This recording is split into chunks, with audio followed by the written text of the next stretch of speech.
Estamos aqui hoje no De Olho na Cidade com a presença ilustre do Antônio Rodrigues Coelho Júnior, mais conhecido como Toninho Coelho. Essa personalidade de Valadares, conhecida por todos nós, e que hoje comanda a Superi Telecom.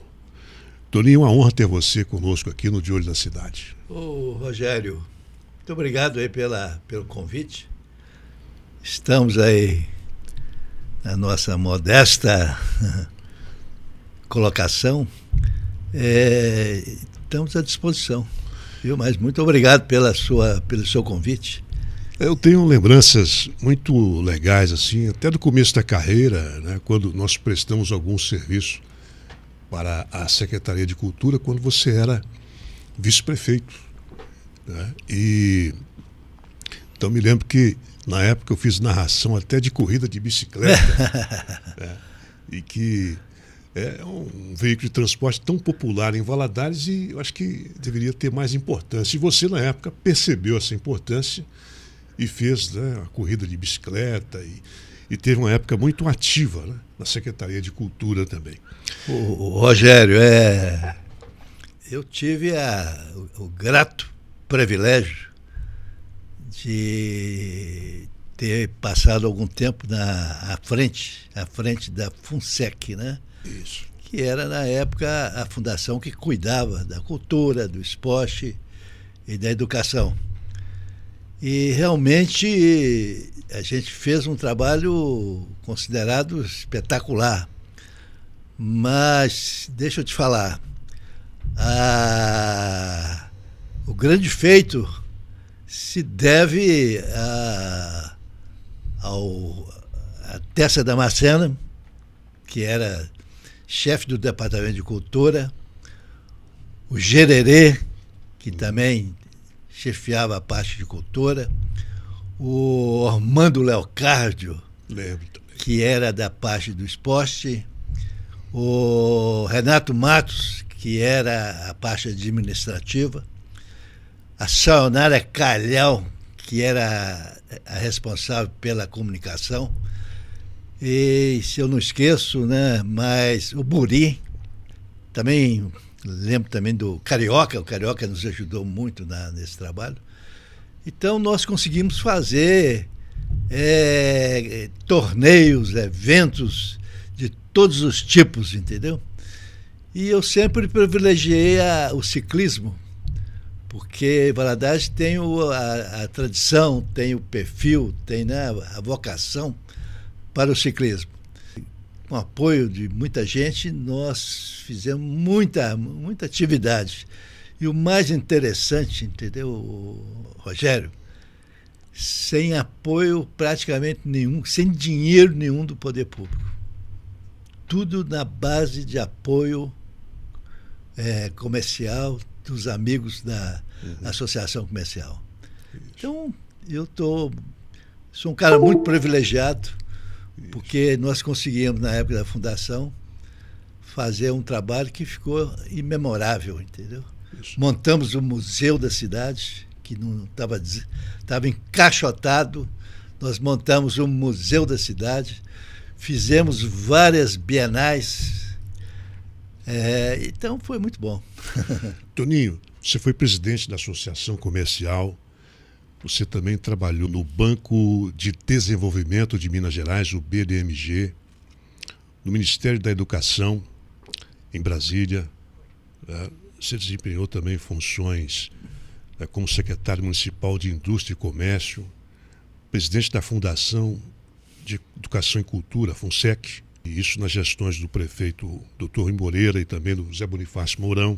E, a nível nacional, foi diretor de consumo interno do Instituto Brasileiro de Café, na época sediado no Rio de Janeiro, né? Então, Toninho, eu queria te perguntar, de todas essas atividades, esses cargos de destaque, qual deles que te deu assim maior satisfação pessoal e profissional? É difícil falar, entendeu, Rogério? Porque tudo aquilo que eu fiz, eu sempre fiz com muito amor e muita garra. Mas eu fiz uma coisa imemorável, entendeu? Eu sou criador do FIES. Quando, na época do MEC, do Ministério da Educação, eu chegando ao MEC, né, eu fui logo procurado pelo seu ministro da Educação, né, que era Jarbas Passarim, e ele me falou: Antônio, deixa eu te falar, aqui no MEC, nós temos uma injustiça social muito grande em relação às nossas universidades federais. O rico estuda nas nossas universidades sem pagar, não trabalha e tem todas as condições de ser um bom aluno. Os medianos, pobres, né, estudam em escolas particulares, pagas, à noite, e trabalham feito maluco para pagar as suas mensalidades. Uhum. E nós precisamos quebrar isso aí. Aí, você se vira aí e vamos estudar. Aí, muito interessante, nós começamos um grupo de trabalho chefiado por mim, a gente começou a estudar a possibilidade de transformar as escolas federais em escolas pagas, mas de acordo com o imposto de renda da família. Aquele que tivesse imposto de renda alto, né, pagaria, e o que não tivesse, pagaria nada. Muito justo. Então seria uma coisa muito justa. Aí eu fui na Inglaterra, fui nos Estados Unidos, viajei para o mundo afora atrás de soluções. Encontrei, incrível que pareça, encontrei uma solução espetacular em Bogotá, na Colômbia. Em Bogotá tinha, não sei se tem, um instituto de crédito educativo chamado ICITEX. E esse ICITEX, ele financiava bolsas para estudantes universitários. Aí pegamos aquele sistema, começamos a querer implantar aquilo. Aí ele virou para mim e falou assim: conversa com o Delfim Neto, que era ministro da Fazenda, para ver o que ele acha do projeto. Aí o Delfim Neto falou assim: Antônio, vocês estão maluco? Esse projeto seus aí vai ser um fundo sem fundo, vai quebrar as contas públicas. Aí parou-se o projeto. Mas nesse interim mudou o ministro. Passou do Jarbas Passarim para o Ney Braga, que era senador pelo estado do Paraná. Mas ele sabia, ficou sabendo do projeto. Falou assim, me chamou e falou: não, Antônio, nós temos que continuar esse projeto. É um projeto social espetacular. E eu vou telefonar para o presidente da Caixa Econômica Federal, que é também do Paraná, para você mostrar o projeto para ele. Aí eu fui nesse doutor Humberto, que eu não lembro mais o sobrenome, fui lá e o cara: nossa, mas espetacular esse projeto, vamos fazer.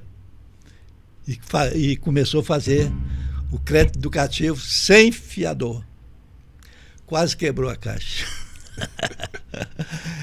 Então, mas aí, com o tempo, foi aprimorando, e hoje existe esse FIES aí que apoia muitos estudantes que não teria condições de fazer uma escola superior. É milhões de estudantes, entendeu? Começou aí, não é, Tony? Começou aí. A ideia inicial, básica. Então, para mim, entendeu, Rogério? Para mim foi a coisa mais importante na minha vida, porque eu tive a possibilidade, ainda muito jovem, de conceber um projeto que deu certo e que atende milhões de pessoas. Toninho, um dos seus maiores legados, sem dúvida, é a fundação da TV Rio Doce.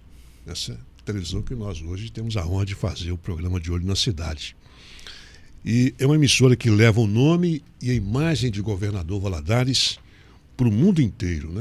Eu queria que você contasse para a gente, Toninho, como é que surgiu a ideia da TV Rio Doce, os desafios que você teve para transformar esse sonho em realidade. Ô, Rogério, como eu te disse, eu comecei minha carreira no Banco de Desenvolvimento de Minas Gerais, como economista. Aí fui convidado pelo MEC para assessorar o ministro da Educação. E tornei, né, rapaz ainda, 20 e poucos anos, eu no meio daqueles coronéis, generais, né, tá aqui o Toninho, né? Escuta o que aconteceu. Aí um belo dia, eu tornei amigo jogava vôlei com o ministro da Educação, tinha uma turma de milico, né? E eu jogava vôlei porque eu gostava muito de esporte.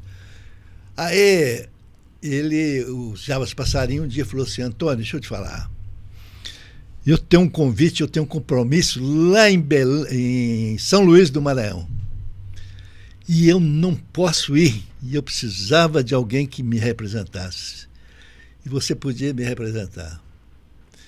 Era a inauguração de uma TV educativa e à época o governador do Maranhão era o Sarney, e era companheiro político lá do Jabas Passarinho. Aí eu peguei o avião, fui lá representar da inauguração era talvez a segunda ou terceira TV educativa no Brasil. Aí, voltando a Brasília, eu fiz um relatório falando eu fiquei muito impressionado com a TV e eu já muito assim incutido na área de educação e tal. Eu fiz um relatório falando da importância das TVs educativas e que seria interessante a gente disseminar aquilo.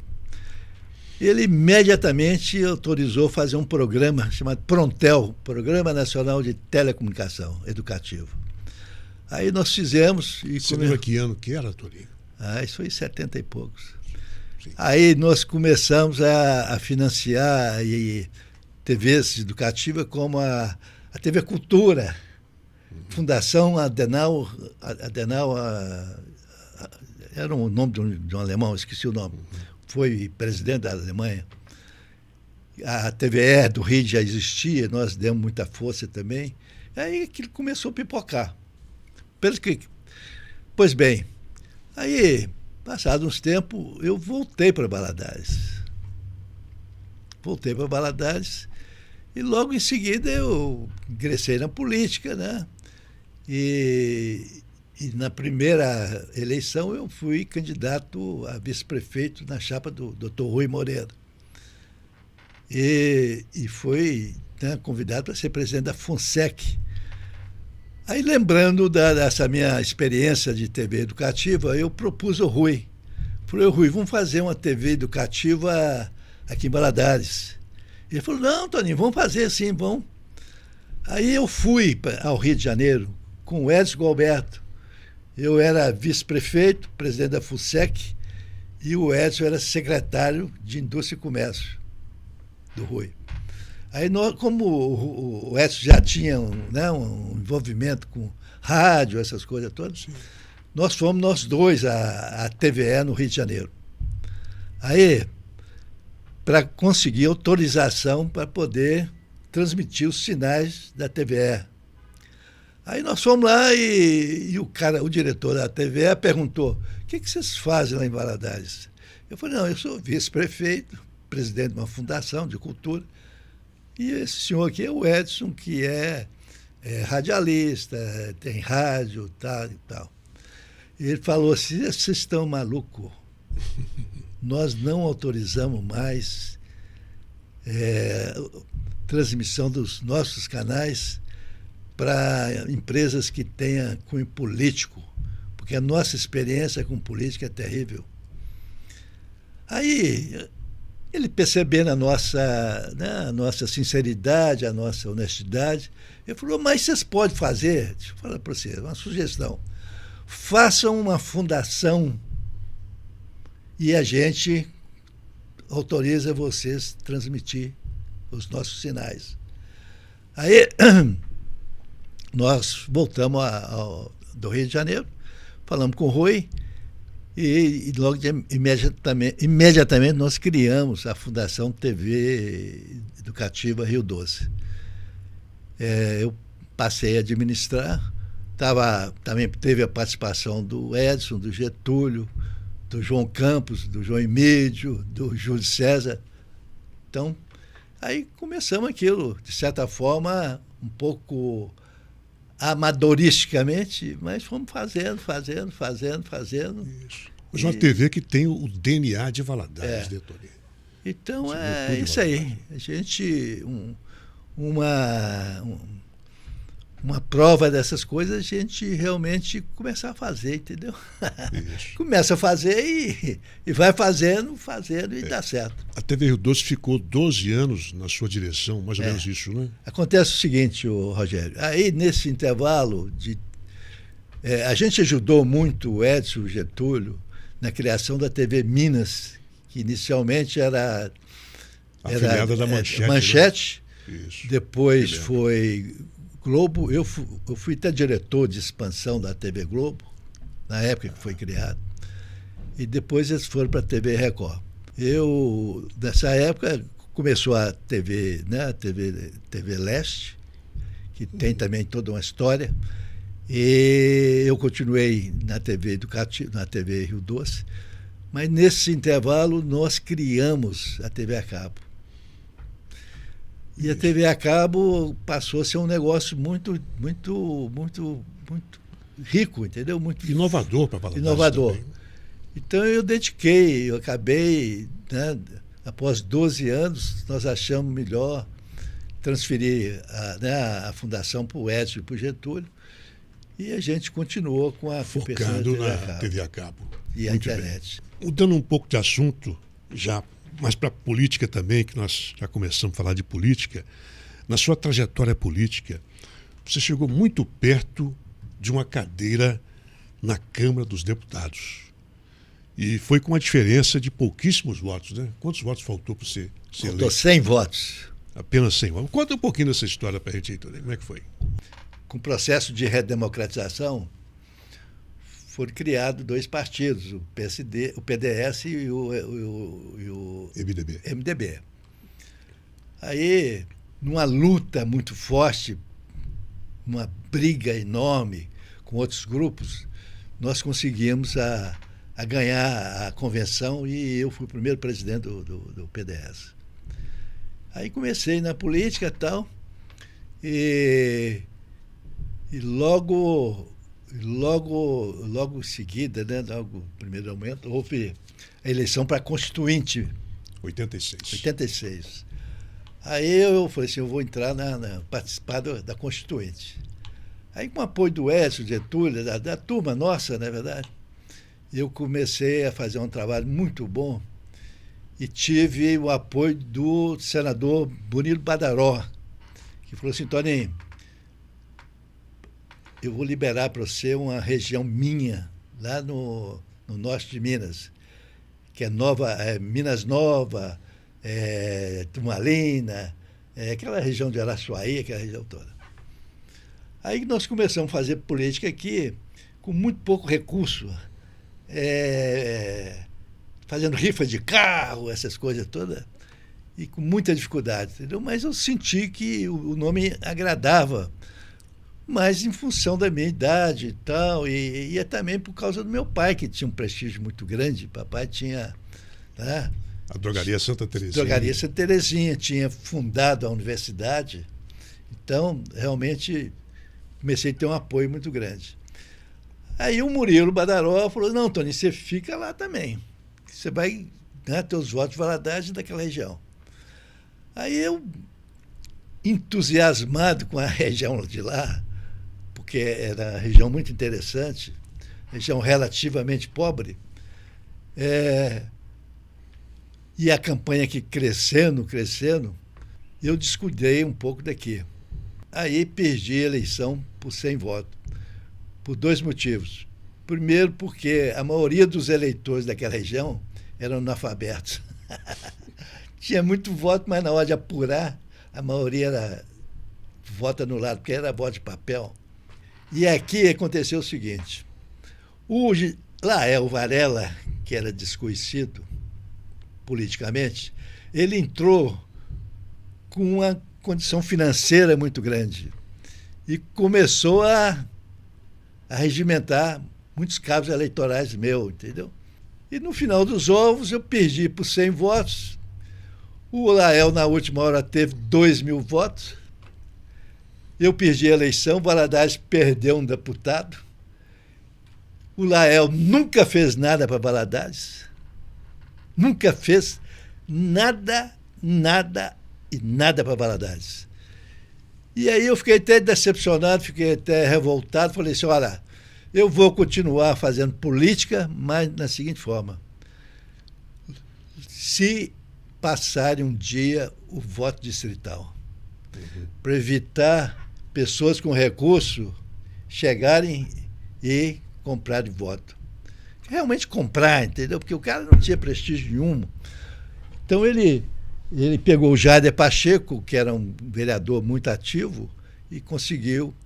Então eu estava vendo o Kassab esses dias, PSD. do PSD, que é um cara inteligente, ele é extremamente inteligente, ele falando a coisa mais importante que o PSD, se porventura entrar no governo, vai ser o voto distrital. Porque isso é um absurdo, entendeu? Queria solucionar esse problema de deputado invadir uma área que não tem nada a ver. Porque, por exemplo, vamos citar nomes, por exemplo, o Ercílio Diniz. Tem muita condição financeira, essas coisas todas, para arrumar voto fora. Mas ele teria que trabalhar os votos daqui. Exatamente. Não é isso? Então, é uma coisa muito justa, é uma anomalia do sistema eleitoral que os deputados nunca vão querer, na verdade, porque favorece aqueles que têm recursos. O deputado federal mais votado em Valadares não faz nada por Valadares, que é... Né? Eu não ouvi falar nada aqui que o Nicolas Ferreira tenha feito por Valadares. O Nicolas tem um da Igreja Católica lá, como é que ele chama? É um cantor, né? É o cantor, esqueci o nome dele. Hein? Eros Biondini. Eros Biondini. Nunca fez nada por Lembrado pelo Valadares. Salmo na Sai cidade. com 5.000 votos. Absurdo. O Nicolas Ferreira. Nunca fez nada. E outros, na verdade, essas igrejas, né, evangélicas, todos têm pastores que puxam voto para eles. Que são paraquedistas, né? e puxam votos. Então, falta consciência política, entendeu? O cara não sabe da importância que tem. O voto distrital viria resolver isso. Né? E resolveria, porque o cara tinha que disputar aqui com pessoas conhecidas, na verdade. Isso. Bom, Toninho, vamos falando mais de Valadares agora. Pensando no futuro de Valadares, né? Tivemos o André Mello, 8 anos, agora temos o prefeito, o Coronel Santos. Como é que você está vendo o momento de Valadares e quais as áreas ou projetos que você considera prioritários para Valadares que merecem atenção especial dos nossos governantes? Rogério, eu estava falando há pouco tempo, eu até escrevi num livro aqui que eu lancei, eu conheci prefeitos a partir do Raimundo Albergaria, entendeu? Doutor Raimundo, Ladislau Salles, Hermílio Gomes, doutor Raimundo Rezende, Ronaldo Perim, grandes prefeitos, Paulo Fernando, Rui Moreira, Elisa, Fassarella, Sandro, o Mourão. Eu fiz uma análise sobre isso aí. Não tem prefeito ruim, entendeu? É porque é o seguinte, cada prefeito, ele tem um perfil, ele tem uma profissão, ele tem um background. Então, ele naturalmente puxa para aquilo que ele conhece, entendeu? Então, o doutor Raimundo Rezende, que é mais recente, fez um excelente trabalho na área da saúde. O Rui Moreira fez um excelente trabalho na área também da saúde, da educação. O Ronaldo Perim, que era um empresário da construção civil, ele fez um excelente trabalho da urbanização, na calçamento de rua, de esgoto, essas coisas todas. Sim. Mas, no meu entendimento, o melhor prefeito de todos foi o Hermílio Gomes. Desses prefeitos, o único que teve um plano de desenvolvimento econômico, teve preocupação, né? Era extremamente ativo na associação comercial, criou a companhia telefônica, criou o distrito industrial. Então eu acho que falta hoje um prefeito que tem esse perfil, entendeu? Porque é uma cidade que está cada vez empobrecendo cada vez mais. Os orçamentos públicos da prefeitura não dá para cobrir o fundo sem fundo de um hospital municipal, de uma educação que tem centenas de escolas. Então precisa disso, precisa de um prefeito que tenha planos, não é verdade? Então hoje não se fala, por exemplo, no governo do Sandro, que eu torço para que dê certo, você não fala na Sudene, você não fala no Distrito Industrial, você não fala no aeroporto, que são elementos importantes, alavancas para o desenvolvimento. Então, está precisando disso, entendeu? Isso. Bem, Toninho, já está chegando perto do final da nossa entrevista. Eu queria te perguntar agora, além do político, do empresário, quem é o Toninho Coelho no dia a dia? Eu li uma parte do seu livro aqui, tem as netinhas que te perguntaram, Milena, Renato e a outra é? Clara. A Clara. Desse livro aí, e também em relação às pessoas, né?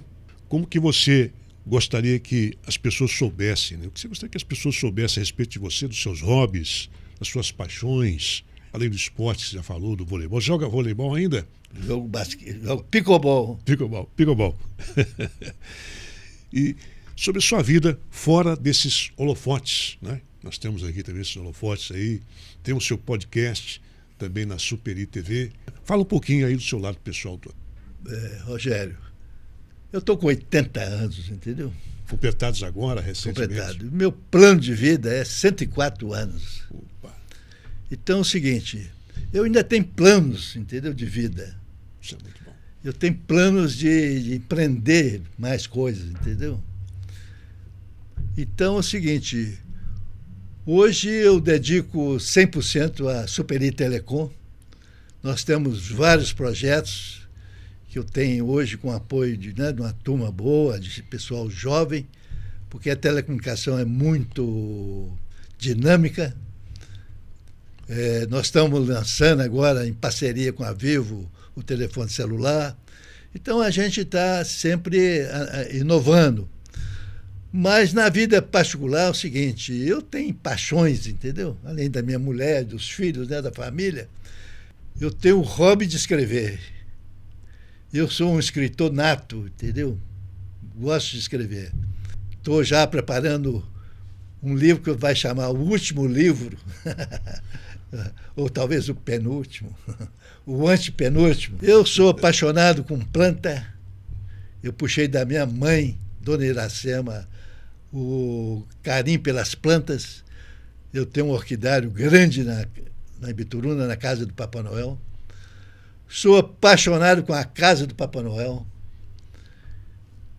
Tenho planos para poder transformá-la num centro de diversão maior, entendeu? E tenho paixão pela educação. Eu acho que o segredo de um país, de uma cidade, é a educação. Eu estava vendo, nesse domingo agora, sobre uma cidade chamada Dom Inocêncio, que é uma cidade paupérrima no Piauí. Muito interessante, porque eu, como economista, sou especialista em desenvolvimento regional. Eu tenho assim, comigo, eu chego num lugar, às vezes muito pobre, eu falo assim, como é que poderia transformar aquela cidade numa cidade próspera? Então, essa cidade lá do Piauí, é muito interessante a história, mas é a cidade que tem melhor índice de educação do Brasil, Não é do Piauí, então, entendeu? É do Brasil. Uma cidade paupérrima, entendeu? Foi paupérrima. Então é o seguinte, eu vejo com muito carinho a educação. Fui professor da Faculdade de Administração. Fui presidente durante muitos anos da Festival Facua. Então eu vejo, até costumo dizer, entendeu? A pessoa que é bastante pouco falada ou pouco prestigiada é o Leonardo Monteiro. O Leonardo Monteiro é uma pessoa que trouxe a Universidade Federal de Juiz de Fora. Uhum. Essa universidade, eu estava conversando com minha mulher domingo, eu estava vendo umas ações da Universidade Federal no domingo aqui na praça. Eu falei assim, a Universidade Federal de Juiz de Fora vai tomar conta, entendeu? Mas é uma obra do Leonardo Monteiro. Então é uma pessoa injustiçada. E vai passar para a Universidade Federal do Rio Doce. Espero que sim. Isso. Outra pessoa injustiçada é o André Mello. Você perguntou, estou falando politicamente. O André, coitado, ele passou por cinco enchentes, passou por Covid e fez aquilo que pôde fazer, na verdade. Nós, da Ibituruna, devemos muito ao André, porque hoje praticamente a estrada da Ibituruna está toda pavimentada. Então é isso aí. É o seguinte, no seu livro tem um trecho que você separa a família Rodrigues Coelho, o lado manso e o lado bravo. Eu acho que você é um bravo. A genética é interessante. A gente puxa realmente os avós. O meu avô paterno, João Rodrigues Coelho, era um homem doce, manso, entendeu? E minha avó, Olímpia, era uma mulher brava. Mas eu sou meio termo, eu não sou bravo, entendeu? Eu sou até manso. Eu acho que você é um bravo que você enfrentou sempre a vida com muita bravura. Eu puxei muito meu pai, entendeu? Nós somos, a gente acha, nós somos descendentes de duas raças. A família Rodrigues Coelho tem um sangue judeu, entendeu? A família é extremamente empreendedora, nós temos grandes empreendedores na família. Basta aí, esse pessoal, Coelho Diniz aí, são primos, entendeu? Uhum. São grandes empreendedores. Então é o seguinte, e por parte da minha mãe, nós somos meu bisavô era índia, minha bisavó era índia, entendeu? Foi pego no laço, está no livro. Pego no laço, é. Então é o seguinte, é muito importante a questão do estudo da família. Isso. Porque você falasse, não, eu sou descendente de judeu. O cara fala, não, tá doido. Eu sou descendente de índio. E é interessante. Nós somos muito miscigenados, né? Mistura. A demografia brasileira é muito misturada. A sua presença aqui no De Olho da Cidade só engrandece a nossa programação. Esperamos que uma próxima oportunidade você também participe também, falando sobre assuntos da cidade, sobre o que você quiser, sobre política, economia. Você é sempre bem-vindo. Rogério, deixa eu falar, eu te agradeço. Eu sou uma pessoa apaixonada com Valadares. Nasci, criado, vou morrer aqui, apaixonado. Eu vejo com certa tristeza assim, essa falta de dinamismo econômico do município.